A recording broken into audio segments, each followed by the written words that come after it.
Welcome back to the Man2Man podcast. I'm your host, Jackson Chapman, alongside my co-host, Carson Chapman. And, I saw that he was wearing a Cardinal shirt, so I thought I'd wear one. Shout out to Melanie Schiffer. She got me this sick Nolan Arenado baby blue Cardinals jersey. I know it's not baseball season, but I just thought I'd give her a shout out because this is the best Christmas gift I got. Well, you always talk about she listens to the show to see if you're going to mention her name. Absolutely. And so you got that one knocked out in the first 30 seconds. I know, and this isn't even a baseball podcast because it's not baseball season right now. It's basketball season. Oh, I wish it was baseball season. I wish I had something to cheer about. I'm ready for World Baseball Classic, let me tell you.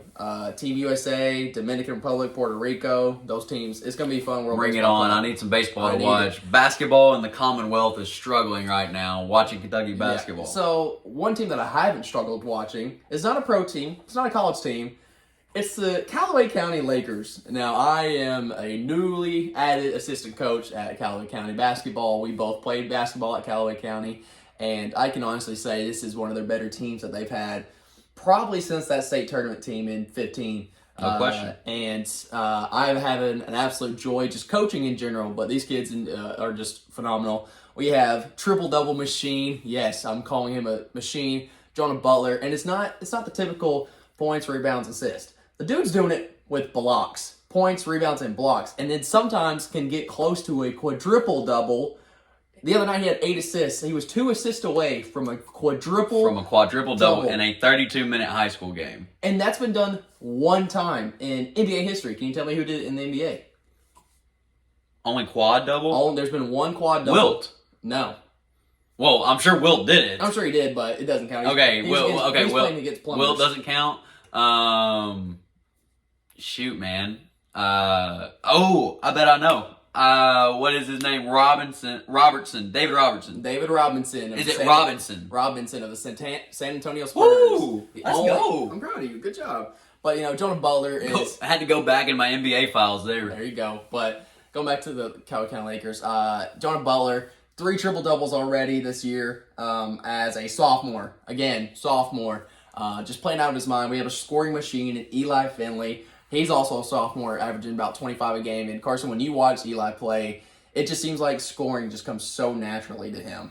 Yeah, he's just a different level athlete. Probably not an athlete that Callaway has had in some time in any sport for that matter. So yeah, Eli is an exceptional athlete, and when he's matched up against people around here, he's quicker than them, he's stronger than them, he's got better dribble moves, and so yeah, it seems so effortless that he's averaging what did you say, 24, 25 points? 25, and it's just... And he gets to the free throw line. He does it at all 3 levels. He's shooting 40% from 3. Like, he's just efficient at everything he does. Right. And, when you have somebody like that on your team, especially in the high school game, that he can just freely go get a bucket at any time, that's hard to do. It's hard to trust somebody like that. Absolutely. And trust that somebody's going to make the right decision out of it. Seems like Eli's doing a lot of that, and then Jonah Butler doing special things. Jonah Butler's our point guard.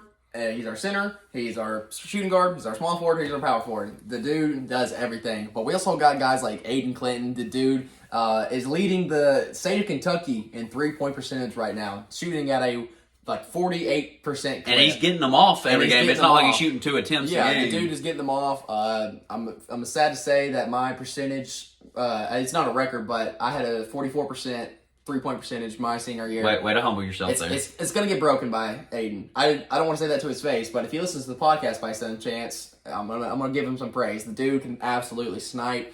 And then we have the Lockhart brothers who play their roles perfectly. We have guys that come off the bench like Stephen Lane, Cole Basil. This team is very well coached. I'm so proud of the work that Coach Cleaver's done and all the other coaches that we've all contributed. We've had countless nights just labbing certain sets that we can run, what we can do defensively, and these guys are buying in and they're listening. And so I just wanted to shout out to the Lakers. Well, let's not bury the lead. Why are we celebrating them today, Jack? They just won the 2A sectional championship at Webster County, beat a good Paducah-Tillman team, and now we are going to Owensboro for the 2A state tournament, which is next week, and we play DeSales, I think, and they're 20th team in the state of Kentucky. So it's going to be a tough test. Chance to build your resume there. Chance to build the resume. I think we're 14-3 right now, and just so proud of these guys. They've really bought in on the defensive side of the ball. When you got a guy like Jonah Butler who's averaging 5 or 6 blocks a game, That's a little intimidating. That's a little intimidating. Teams don't want to go to the paint, but then when we stop your 3-point shot, we're making these teams against us shoot contested 2-pointers in the mid-range.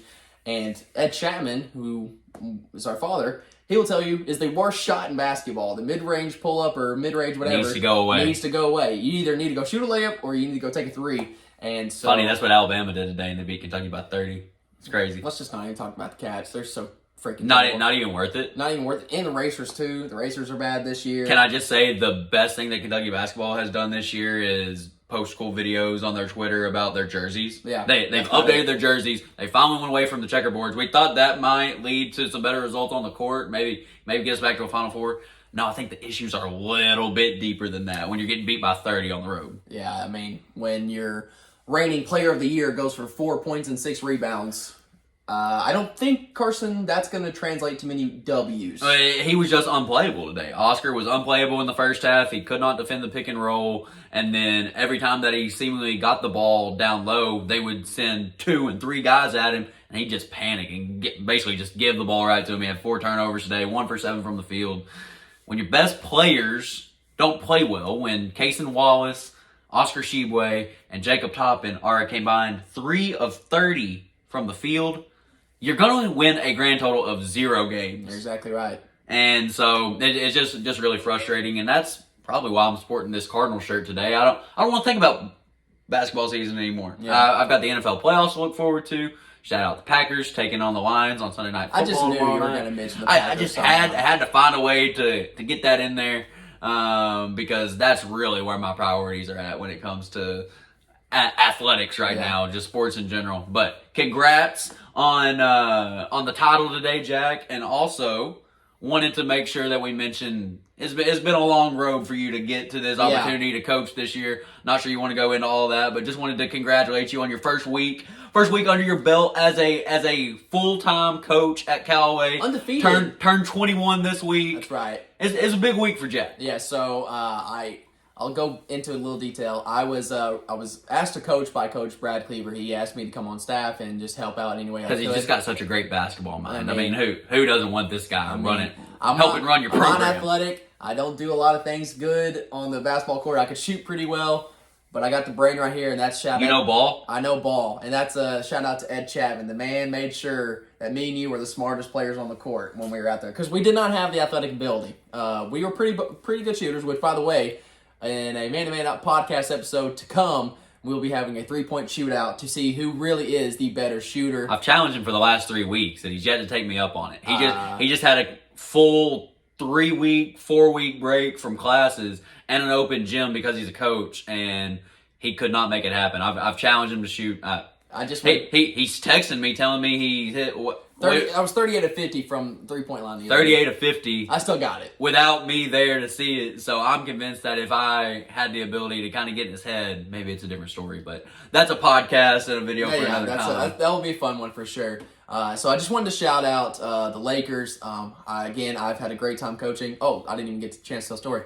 I was originally going to be on the staff to coach, and I was told that you were not allowed to coach until you were 21, and so I couldn't even go to the practices. I had to sit behind the bench at the games. Basically, I was just a scout, just watching other teams on Huddle, watching their film, trying to give a scouting report for our guys. And then finally, when I turned 21, I'm able to sit on the bench, contribute at practice, and be in the coaches' meeting. So it's been great. It's been a good week to be 21. Had a good time. Melanie came down to celebrate from Chicago. My birthday actually was celebrated when the electricity was out. So that's my 21st birthday is something I'll never forget. And your 21st birthday, you will never forget. You want to tell them what you had for your 21st birthday? Yeah, my favorite birthday present that I got when I was 21 was COVID. Yeah, that's tough. I was like number 25, number 30 in Callaway County to get COVID at the time. So sent everybody up in arms. They're testing my mom. I had people texting me. Like, I felt like a lab rat. Like, I was supposed to be sending in my symptoms and telling all these doctors what was going on with my day to day. So I got really good at chipping in my room that day. I put a little basket in there, had my sandwich and some new golf balls that I got for my birthday, and I got pretty good chipping off the carpet that week. Yeah, I had to stay in the hangout room because you were contagious, and there's actually a video on my phone of you and Dad yelling at each other from across the room because some golf tournament. Oh yeah, the PGA was on, PGA, and so I was trying to watch Brooks, and I was giving Dad updates. I was not missing a single shot because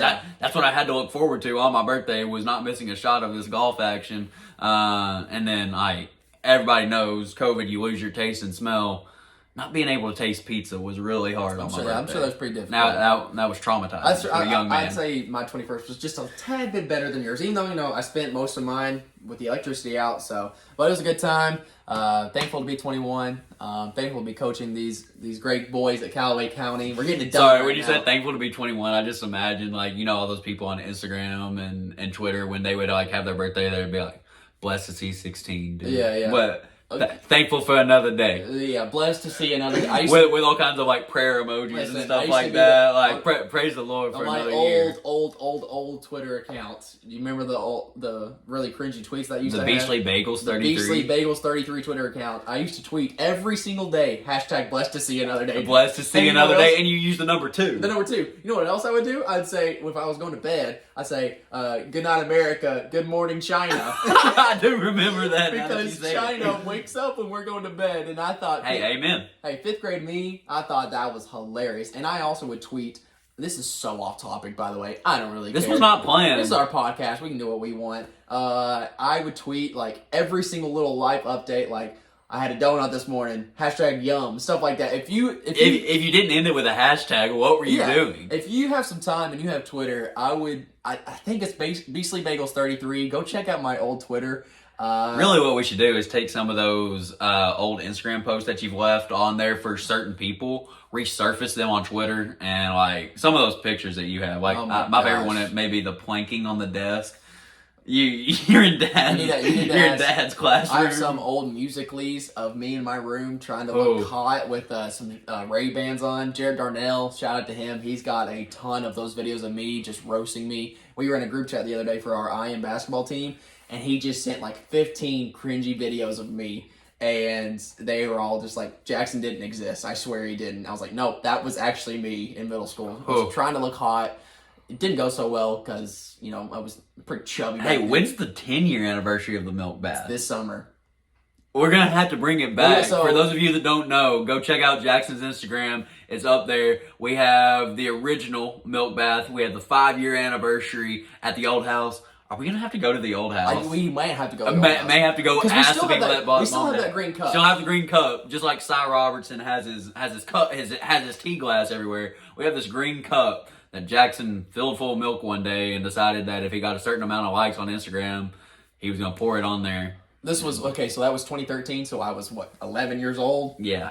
11-year-old me was just begging for some likes, I just wanted a little attention. And I got the 50 likes, I poured it on my head, and then the 5-year mark comes around, and I remember my parents were like, Jackson, you have to do a 5-year anniversary of it. So we did it, and now this summer, 2023, will be the 10-year anniversary of the Milk Bath Challenge. So we'll definitely have to go do that. I don't know who lives there, but we'll have to be hey, we got to film a 30-second video. That's right. We'll get off your property. We'll be gone in 30 seconds. Don't shoot. There's going to be milk in your yard, and I don't know what we can do about I'm that. not going to clean it up.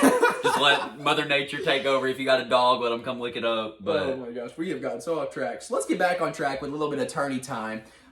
We mentioned in our last episode video, which by the way, we took a little break because it was my birthday, and also me and Carson were barely home together this week. Yeah, we talked about it last night. I think since the week before Christmas, that was the first time that me, Jackson, and our roommate Jesse had all been in the living room and awake at the same time in 2 or 3 weeks. Yeah, it's been a pretty hectic couple weeks for us, so we're back with an episode.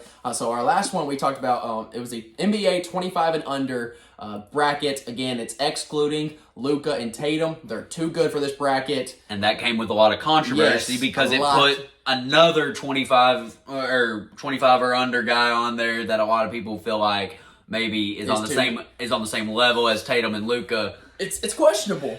It's John Morant. It's John Morant, and he is. And today we have his side of the bracket, Jack. He's the one seed of the bracket today. So we're going through the four quadrants right now.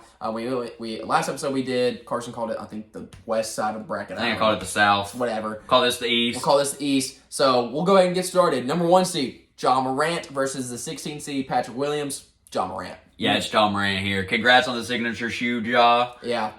Hey, shoes up, baby. Shoes up. I've never been able to get behind the shoes up. I have. So I'll let you take it from there. I'm not going to be one that sports that always, but way to represent Murray State. I do think he might have to worry about some teams in the West, Jack. Yeah. I don't think he's always good in the West. I don't think he's just got Boston to worry about. I think you got New Orleans. I think you got Golden State to worry about. What about my Denver Nuggets? The Nuggets. Sneaky Phoenix Suns. So just watch out, John. Phoenix Suns, and then also you put that out there mid-season.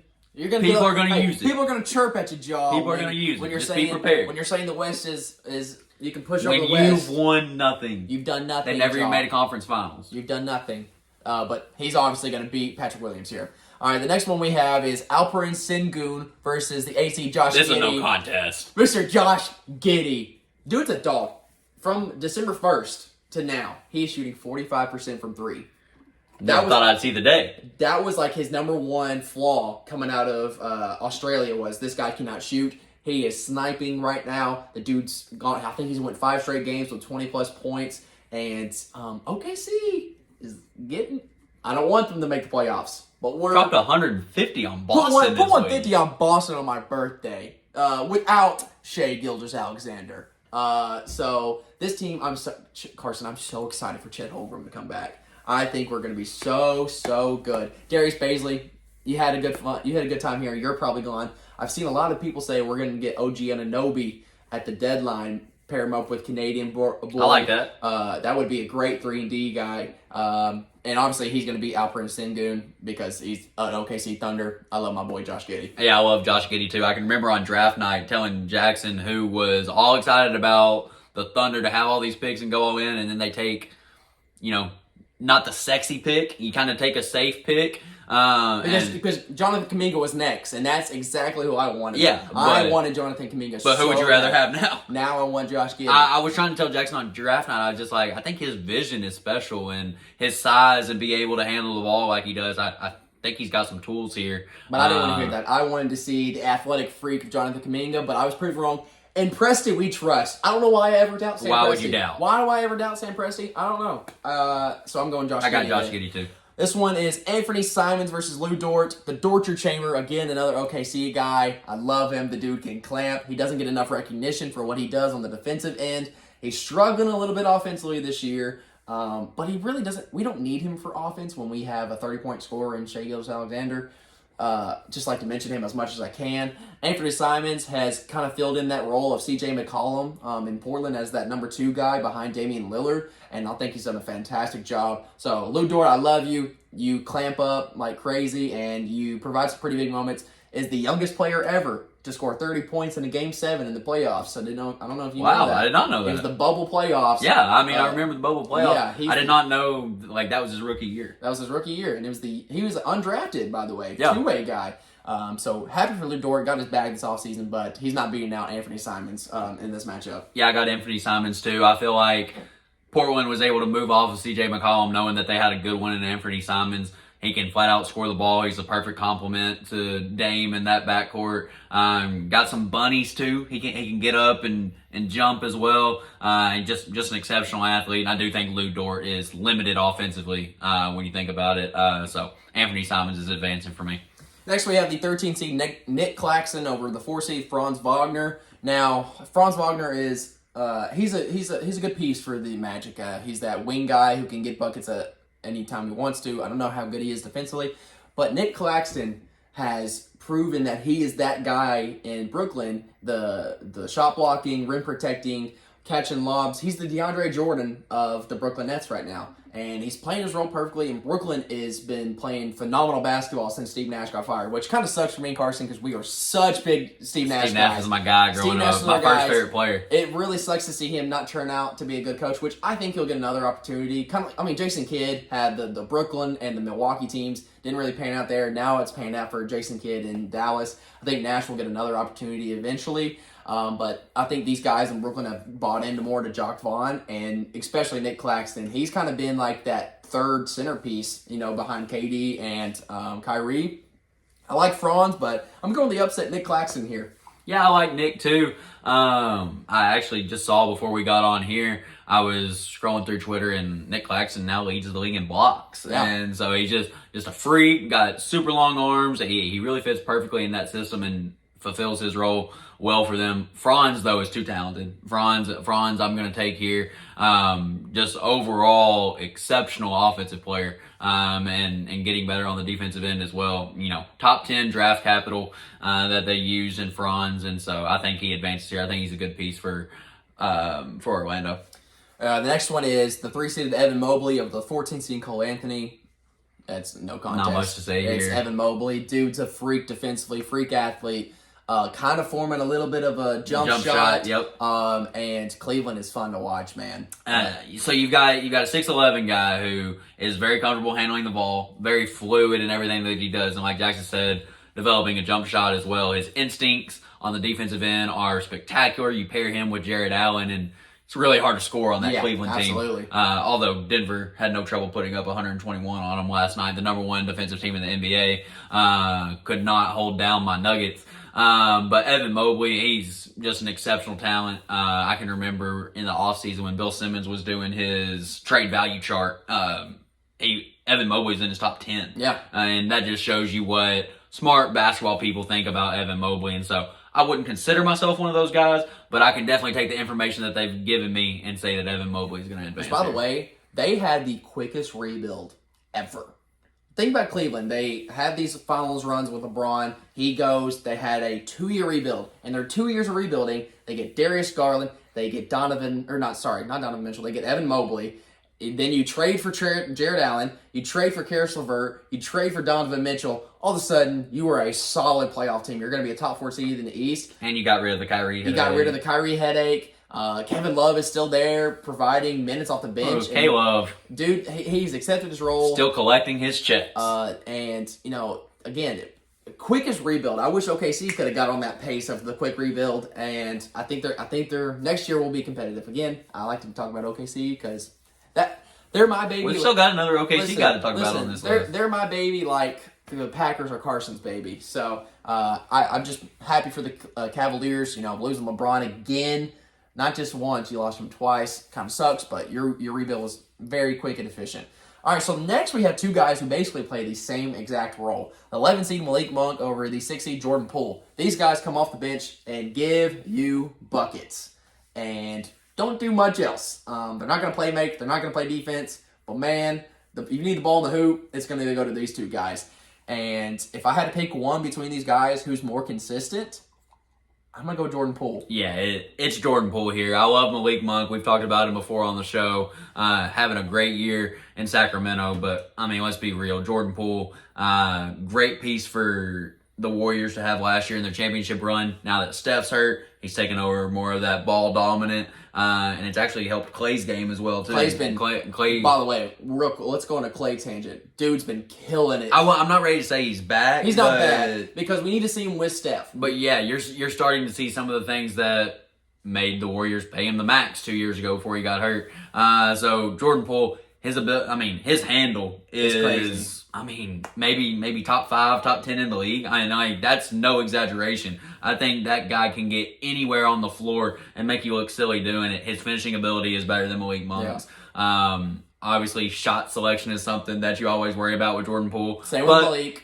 When you can get off those shots, I always say I would rather have somebody that can get those shots up than not be able to get them at all. Yeah. So these two guys, and I'm going to include Jordan Clarkson too. These two guys who come off the bench and just get microwave buckets, guys. Their guys are fun to watch. They're either really off one night or they're going to win you a ball game. And Malik's, I will say this, in the Cal era, Malik's my favorite player in the Cal era. I absolutely love Malik Monk. He's Superman. He's Superman. Have you seen the memes with Jordan Poole when he sees a hot girl in the stands and he interacts with them? He just turns it up a notch. Have you seen those? Oh, he takes it to another level? So there's multiple interactions, and it's caught in video of him interacting with a good-looking girl in the stands, and then he turns into actual Steph Curry. He'll drop like 15 points right after it. So the warning is if you go to Gold State, hide your girlfriends because Jordan Poole about to steal your girl. Jordan Poole about to steal your girl. So Jordan Poole over Malik Monk. That's pretty easy. All right, next we have the 7-seed Devin Vassell versus the 10-seed Gary Trent Jr. Gary Trent Jr. He's underseeded here. He's underseeded by a lot. 10 seed. Listen, Devin Vassell. He's nice. He's in not Sacramento. He's in San Antonio. Having a career year. Having a career year, but he's been hurt multiple times already. He's hurt again. Gary Trent, I think, provides more on the defensive end of the ball, and he's hit multiple clutch shots in these past couple of years. I feel like he hit a couple game winners. He had a game tire against the Bucks the other night. I've always liked Gary Trent's game. I feel like that's just one of those guys that he's going to be in the league a long time because he truly is a 3-and-D wing, and so I'm picking him over Devin Vassell. Yeah, I think it's Gary Trent too here, Jack. I can remember when I saw Devin Vassell play for the first time a couple years ago. He wasn't really in the rotation much for San Antonio, but I was like, I think I like some of the stuff that he does. And now seeing him put together multiple 20-point efforts this year has been cool because it was kind of reassuring to me as a basketball fan. I was like, okay, I can trust my eyes. I can still see talent when somebody is doing something on the floor that I think is meaningful. But Gary Trent, I think he's had some 50-point games already. Yeah, he's had multiple 50-point games. So, I mean, he's a torch too. He's one of those guys that can get hot quickly. I remember when he was in the bubble with Portland a couple years ago, the dude, along with Damian Lillard in the bubble, the dude was... Yeah, he became like a second option. He was playing better than CJ McCollum in the bubble. So I'm taking Gary Trent too. I think he's underseeded.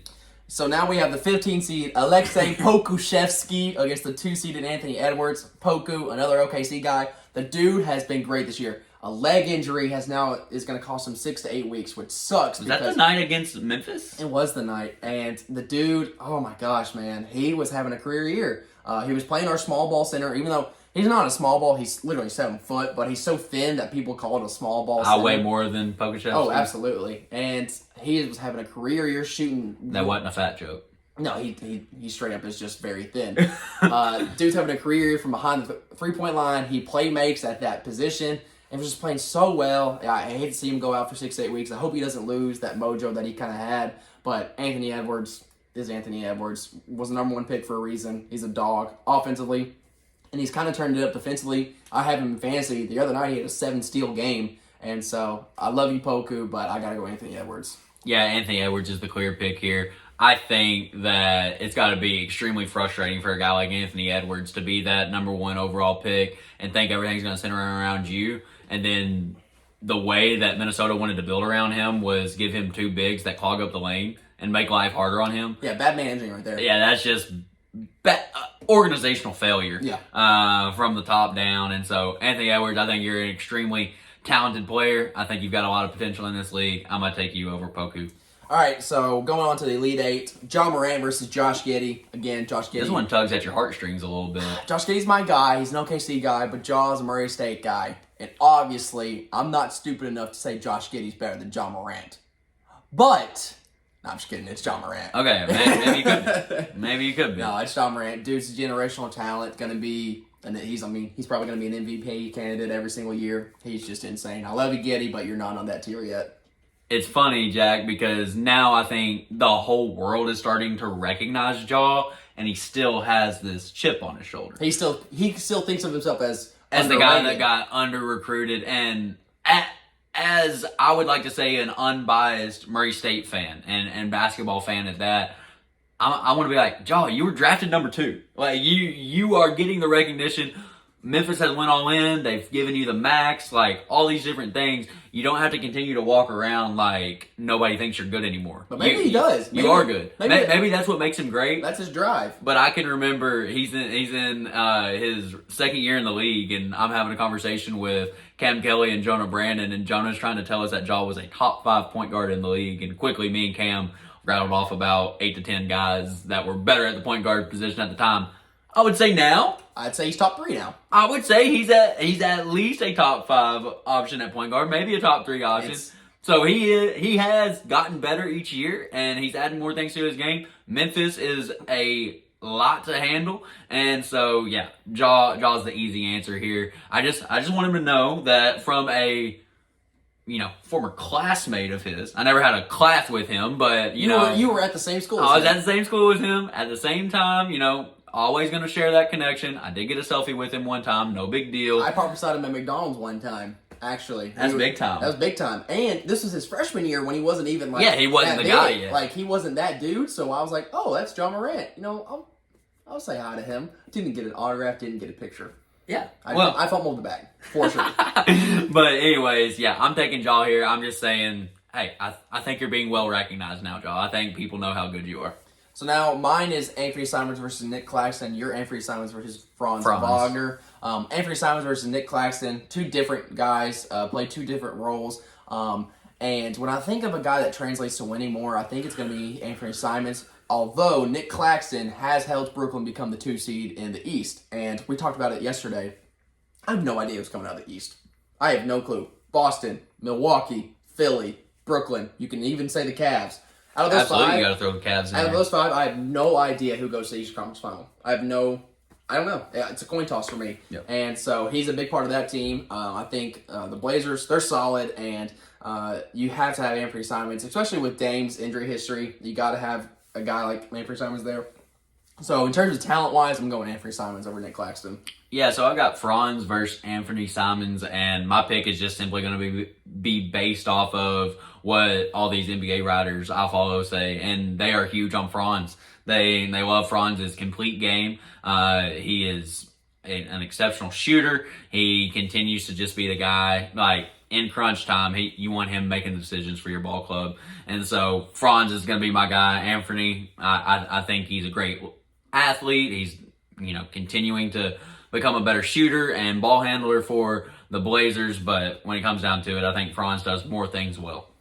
All right, this one is really not a contest. Even though, yes, they're two young studs, I really do think Evan Mobley is that good. It's Evan Mobley versus Jordan Poole. Jordan Poole is solid. Again, he's that...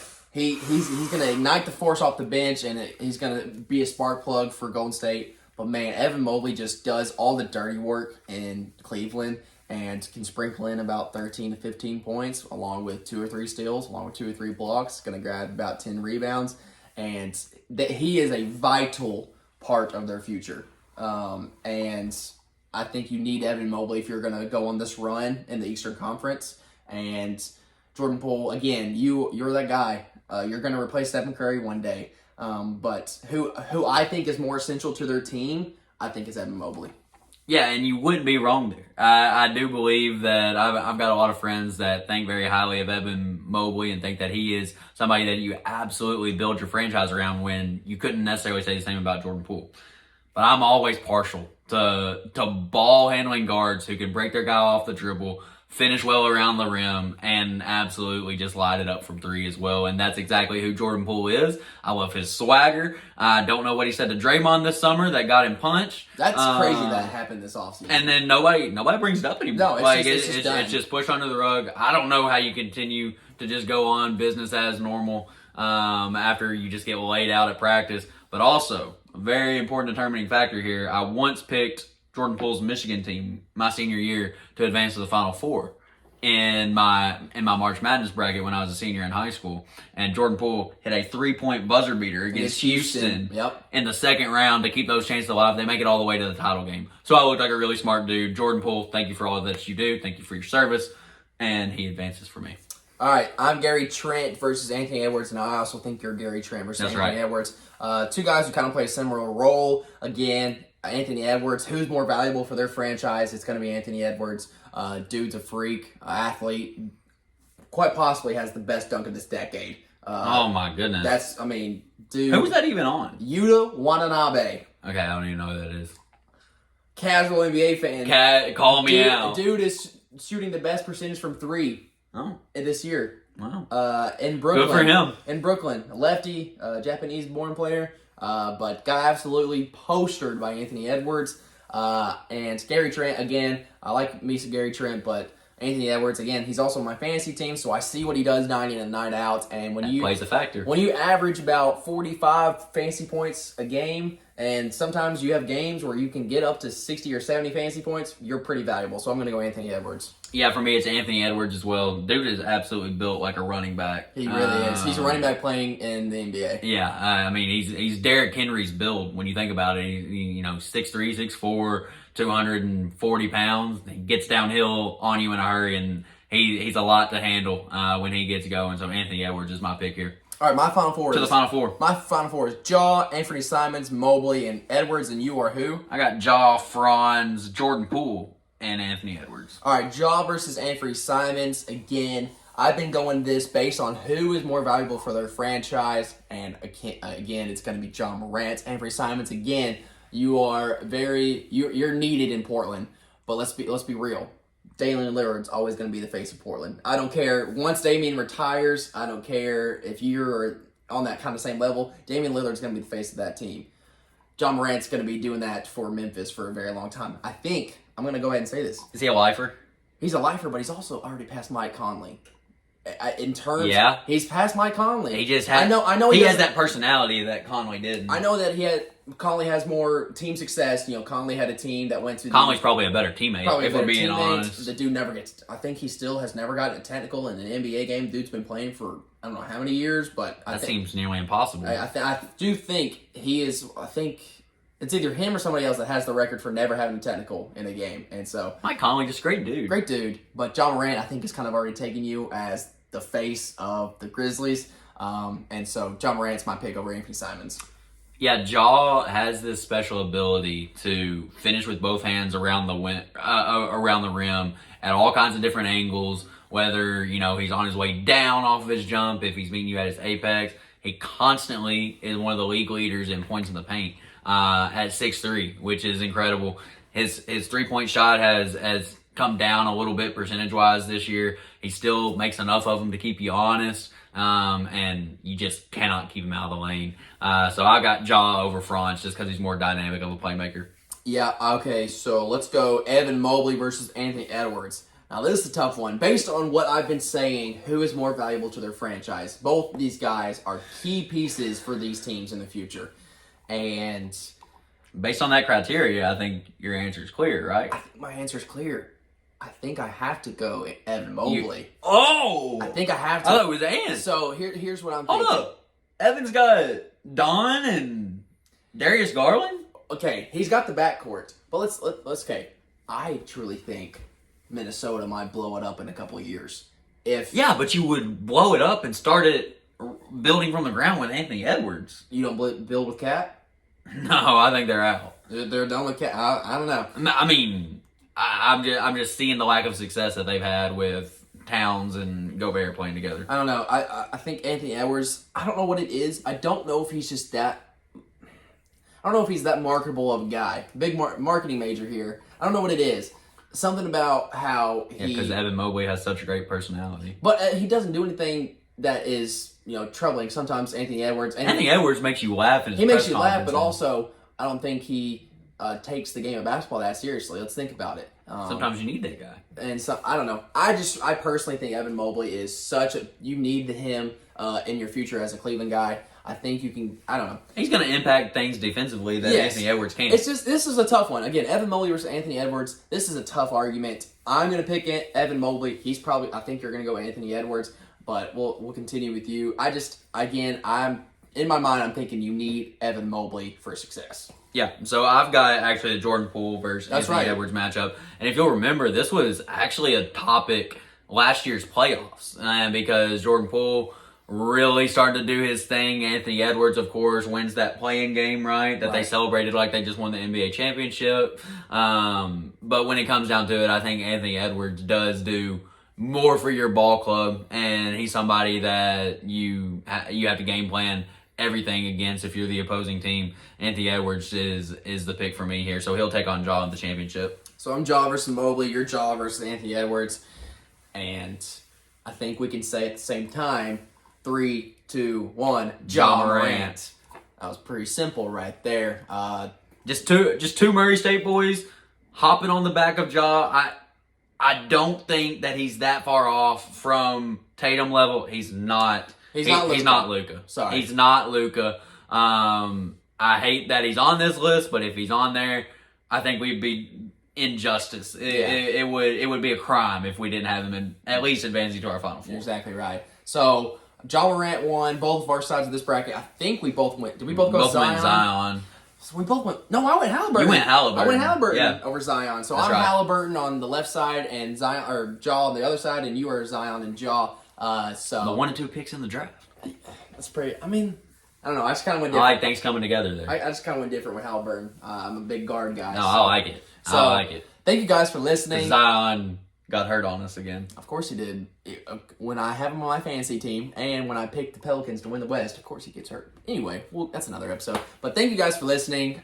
Thank you for all the support that you give us, all the texts. I love it when we get texts that are critical to the show. Like we need that. How are we gonna get better? But also that shows they're listening. Remember that bowler who said, "Did you see the Pete Weber guy? It was the hate me or love me. You watch." And I'm just like, why is a bowler saying that? Why is that the hardest quote of all time?